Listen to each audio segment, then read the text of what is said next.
bagaimana cepat mengingat sesuatu. Itu yang ditampilkan oleh Quran. Kalau Anda ingin mengeksplor potensi pengetahuan sampai jadi luar biasa, maka Allah mengajarkan cara-cara itu yang akan dibahas.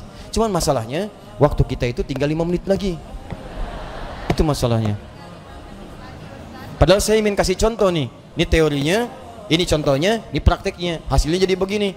Ibnu Sina, Al-Kindi, Al-Farabi, Al-Ghazali, Al-Battani, ya, Ibnu Battuta dan sebagainya, saya turunkan. 5 menit cukup insyaallah? Cukup, baik.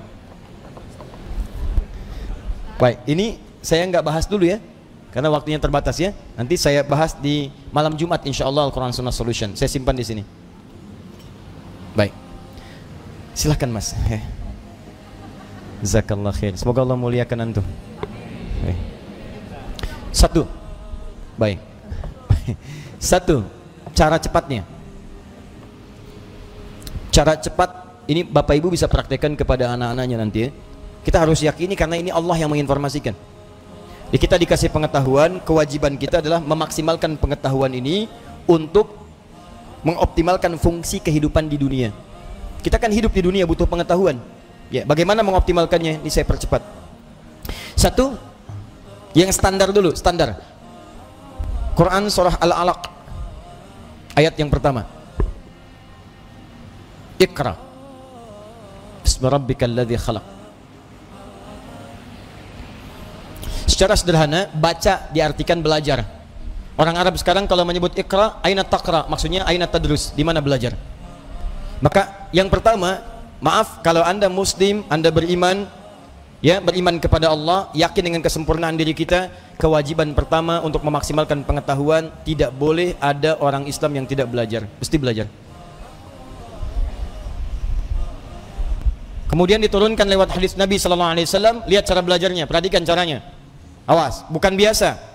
Talabul ilmi fardhatun ala kulli muslim. Belajar, menuntut pengetahuan, ilmu. Nabi mengatakan talabul ilmi. Nah, ini yang mau saya garis bawahi. Ini kadang-kadang suka jarang diterangkan syarahnya secara mendetil. Al-ilmu, talabul ilmi, mencari ilmu. Apa artinya ilmu? Dalam istilah bahasa Arab, cuma ada dua pendekatan makna pada ilmu. Satu al-fahmu, kedua al-idrak. Al-ilmu huwa al-fahmu wal-idrak. Ini yang standar nih. Ilmu itu artinya paham, fahmu, paham. Yang kedua idrak, dijangkau dan dikuasai. Jadi kalau bapak, ibu, atau anaknya misalnya disekolahkan dimanapun, jangan cukupkan hanya hadir di sekolah saja. Jangan cukupkan ditempatkan dia duduk di dalam kelas, jangan. Itu bukan sifat muslim. Sifat muslim itu ketika belajar, cek kembali, paham nggak yang dipelajari? Dikuasai nggak pengetahuannya?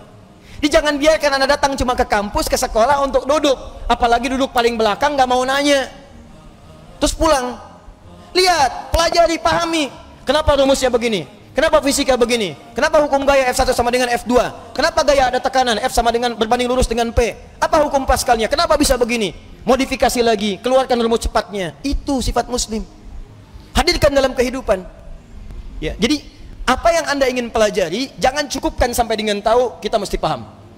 Apalagi yang dipelajari adalah ilmu-ilmu agama, maka berubah kalimatnya langsung dari fahmu jadi fiqhun, fikih. Fiqhun. Kalau Anda ingin berusaha sampai paham, maka diawali dengan tak di depannya, tak tambah tak. Kalau semangat Anda berlipat, ingin benar-benar paham, berlipat semangatnya, tambahkan tasydid sebelum huruf akhirnya. Pakai taf, tasydidkan. Maka dari fikih jadi tafaqqaha, ya tafaqqahu, tafaqquh. Muncul Quran surah ke-9 At-Taubah, ayat ke-122, paling kiri sebelah bawah di mushaf. Tafaqquh. Falaula nafara min kulli firqatin minhum ta'ifatun liyatafaqqahu fid din. Wa ma kana al-mu'minuna liyanfiru kaffah. Tidak semestinya semua orang beriman berjuang ke medan perang semua. Falaula nafara min kulli firqatin minhum ta'ifah. Mesti ada sekelompok orang yang berkonsentrasi di antara mereka, orang-orang beriman. Apa konsentrasinya? Liyatafaqqahu fid din, untuk mendalami ad-din. Langsung menggunakan tafaqquh. Yang didalami apa? Ad-din. Apa itu ad-din? Islam. Tahu dari mana? Quran surah ketiga ayat ke-19. Inna ad-dina 'indallahil Islam. Apa itu Islam? Islam turunan-turunan dari amalan. Pokoknya ada 5. Di hadis Muslim, nomor hadis yang ke-8, riwayat Umar bin Khattab radhiyallahu taala anhu. Dari mulai syahadat, dari mulai salat, dari mulai zakat, dari mulai puasa sampai dengan haji. Kalau Anda ingin belajar salat, jangan cukupkan tahu cara takbir. Takbirnya begini ya, ucapkan Allahu Akbar sampai dengan salam. Pertanyaannya, Anda paham nggak yang dibaca?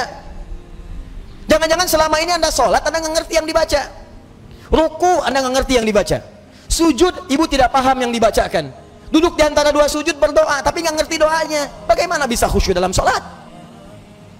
Bagaimana doa Anda bisa dikabulkan kalau Anda nggak ngerti yang dilakukan?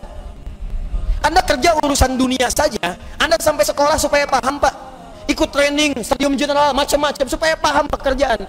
Begitu Anda kerja terima gaji 10 juta meninggal. Ini urusan akhirat abadi kita, dibawa sampai ke akhirat, kita yakini itu. Masa urusan akhirat kita biasa-biasa aja? Tuh lihat Abu Bakar, sahabat Nabi, kurang apa lagi? Sahabat Nabi, dari awal, mertua Nabi, hidupnya dengan Nabi, hijrahnya mendampingi Nabi, wafatnya dikubur di samping Nabi. Saking pahamnya dengan sholat, takbir, Allahu Akbar, gemetaran tangannya. Ditanya kenapa? Saya mengatakan Allahu Akbar, saya komitmen Allah yang paling besar, tapi saya takut ketika mengucapkan itu, saya pernah merasa besar dalam kehidupan. Sombong dari orang lain, merasa besar kepala dalam pasangan, merasa yang paling hebat dalam kehidupan, atau yang paling khusyuk dalam sholat. Saya takut, gemetaran Pak, saking pahamnya Allahu Akbar. Kita beda tipis tuh, ke puncak subuh-subuh gemetaran juga. Ya kita mau sampai kapan sholat gak paham? Haji itu, dari sekian yang haji berangkat, paham gak yang dikerjakan? Tawaf dibaca bolak-balik, ngerti gak? Paham gak bacaannya? Saya kadang-kadang suka merasa sedih deh kalau situasi tawaf itu. Kenapa sih travel tidak mengajarkan sesuatu yang maksimal? Ayo, Anda akan ditanya oleh Allah Subhanahu wa taala. Mereka tuh sudah jual kebunnya, ada jual tanahnya, ada jual pakaian-pakaian untuk datang ke sana. Mereka punya hak untuk berhaji dengan benar. Jangan bebani dengan sesuatu yang tidak ada maksimal gitu. Itu kan doa tawaf cuma 2. Doa tawaf itu 2 Pak. 1 dari Hajar Aswad ke Maqam Ibrahim. Subhanallah, walhamdulillah, wala ilaha illallah, wallahu akbar. Itu ada kisahnya. Kalau bacanya benar, maka Allah akan anugerahkan jawaban doa setiap yang diminta, seperti Allah mengabulkan permintaan Nabi Ibrahim. Itu ada di surah Maryam kisahnya. Ada. Dari ayat 47 sampai ayat 50-nya. Ada kisahnya. Makanya kita berhenti di Maqam Ibrahim. Dari Maqam Ibrahim sampai dengan ke Rukun Yamani, bebas mau minta apa aja. Nggak ada doa spesifik. Bahkan boleh pakai bahasa Indonesia. Karena itu kita ditunggu. Makanya belajar dulu fikihnya. Ini saya bacanya gimana cara bacanya ini, subhanallah, alhamdulillah. Begitu Anda sampai Maqam Ibrahim, baca senyamannya. Minta, ada doa untuk orang tua. Mungkin ibu Anda sedang meninggal dunia, dia butuh doa. Ayah Anda di alam kubur butuh doa. Ayah Anda hidup butuh doa. Tetangga Anda, anak Anda, istri Anda, itu kan kita mintakan. Sampai ke Rukun Yamani, ke Hajar Aswad, doanya kemudian oleh Allah Subhanahu wa taala diarahkan kepada yang maksimal. Diseleksi lagi yang tadi, jangan-jangan minta tapi bukan kebutuhan, cuman keinginan, nggak ada maslahat. Makanya diarahkan kepada yang manfaat dunia dan manfaat akhirat. Rabbana atina fid dunya hasanah wa fil akhirati hasanah wa qina adzabannar. Sampai situ. Jadi yang tadi Anda minta itu benar nggak urusan dunianya? Jangan-jangan minta tapi nggak maslahat dunia. Maka oleh Allah yang bagus dunianya diberikan, yang ada maslahat akhiratnya diberikan, yang kurang baik diganti dengan yang lebih baik. Begitu caranya. Kasihan kadang muter sampai lupa berapa putaran yang sudah dilalui. Ya, ada kisah hebat nih, saya sambil menutup sedikit. Tapi ini tidak harus ditiru caranya, tapi bagus sebetulnya contoh untuk kita. Ada anak muda Bu datang ke Ka'bah, dia belum nikah tuh, cari dodo sampai ke sana, sampai di Multazam, dia berdoa. Bener, pakai bahasa dia ngerti.